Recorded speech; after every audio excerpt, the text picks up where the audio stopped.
Good morning. This is Scott Davis from The Morning Breach, and today's episode is a special edition talking about the SolarWinds Cyber Attack. I brought in Matt Lee from Iconic IT to talk about a pretty serious thing that's really transpiring over the last 72 hours, and that's with the SolarWinds MSP product that has come out and is really responsible for a really massive breach in the technology sector as a whole.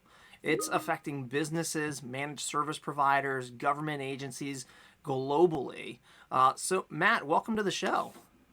I appreciate it, Scott. Thank you. Real quick, I think there might be already an opportunity for clarification in the sense that I believe this was actually SolarWinds at all, not necessarily specifically SolarWinds MSP. And I think it's a good distinction to make, right? This is not focused at the traditional MSP space. This is their Orion platform that specifically is in question, which serves a lot of enterprise and government agencies. But man, thank you for having me on. I really appreciate it, Scott.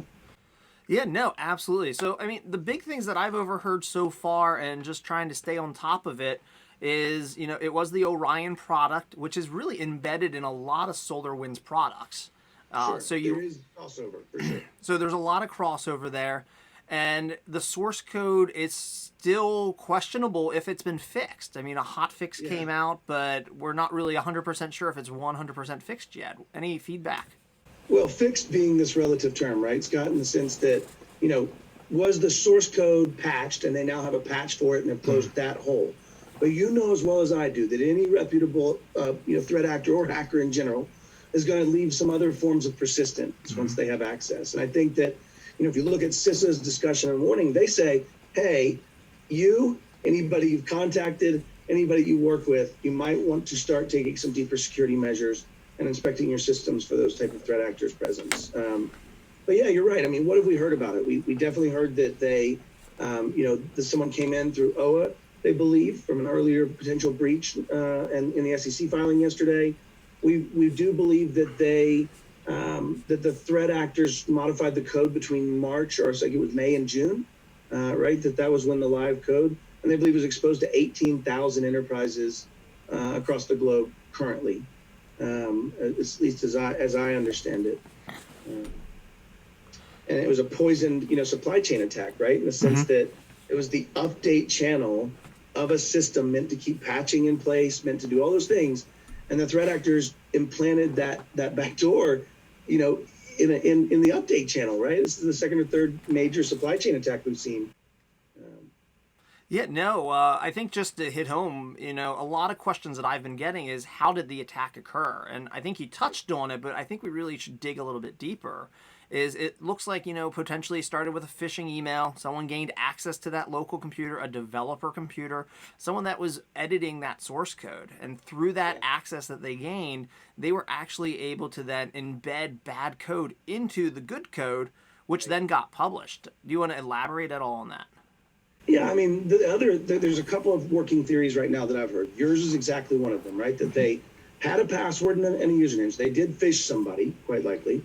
And then there was an Ars Technica write-up that said that they bypassed the Duo MFA by simply generating a response OAuth packet that would have been crafted by the original server because they got on and compromised the OA server, got the root certificate handshake for the Duo server, and was able to simulate that next packet. And this was in an article that was published yesterday by Ars Technica of a write-up from a security firm.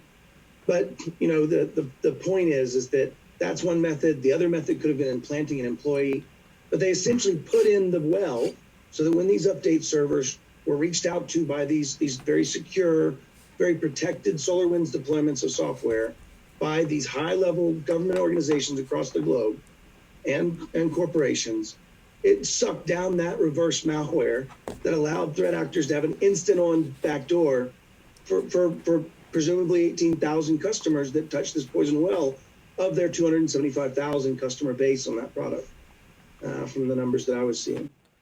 Okay, no, that matches a lot of the different stories. And when you look at a breach of this magnitude or a cyber attack of this magnitude, really that first 72 hours there's so much information coming out, and it's really hard being in cybersecurity it's really hard really for you to completely understand what's going on that first 72 hours of an attack.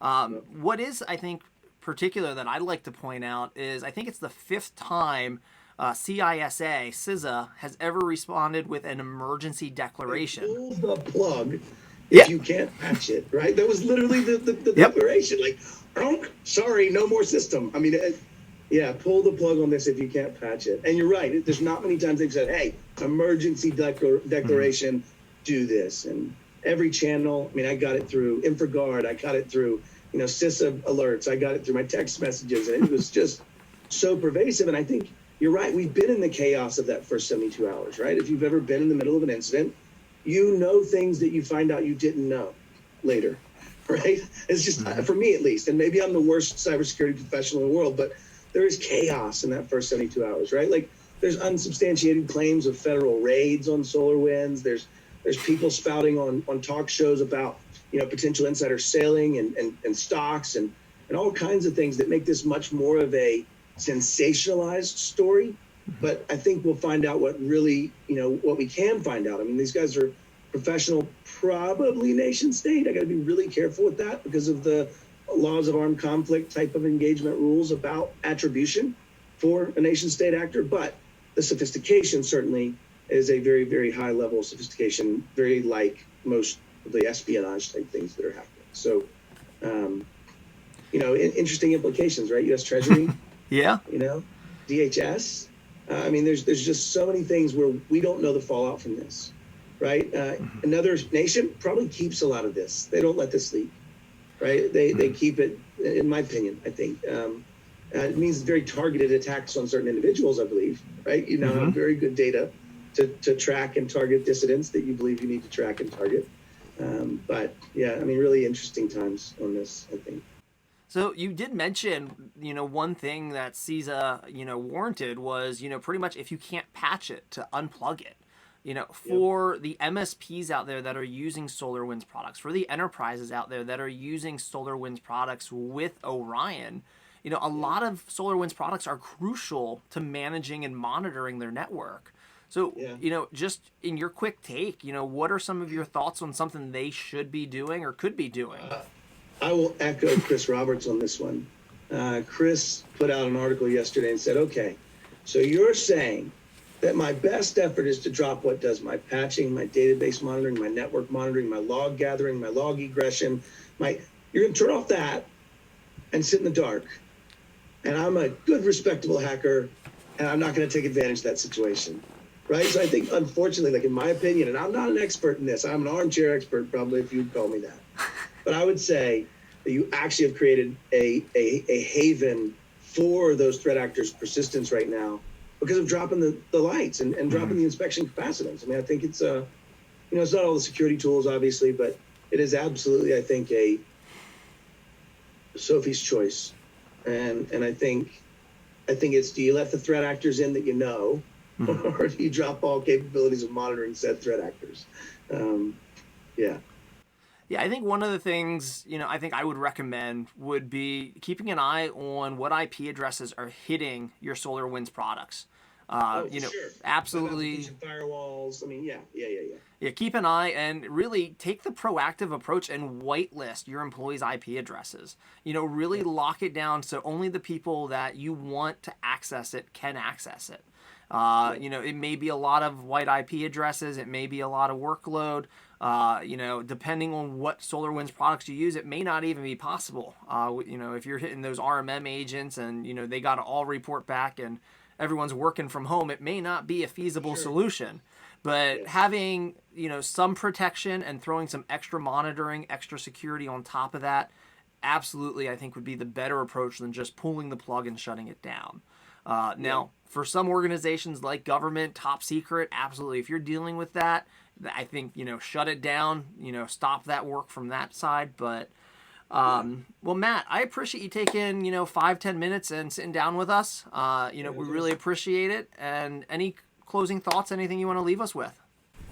No, I mean, I think the thought that I would have is this is going to be a very interesting story. I think this is really just the icing on the cake that is 2020, right? And I think that this is so deep and so meaningful for what cybersecurity means to small and mid-sized business. This is really one of those events that is going to raise public awareness. And I think that's in its own thing maybe a good thing. But nobody say Matt said this is a good thing. I just want to make sure that's on record. Thanks for having me, Scott. I really appreciate all you do for cyber community and overall national security for this country. So thank you, brother. Hey, thank you, Matt. That's today's episode of The Morning Breach. Please join us again this Thursday for the next episode. If you've learned something new by watching this, please take a second and like and share the video. If you want to see more episodes of The Morning Breach or find useful resources in helping you secure your organization, please visit themorningbreach.com and follow along with us on Facebook and LinkedIn. Thanks for watching.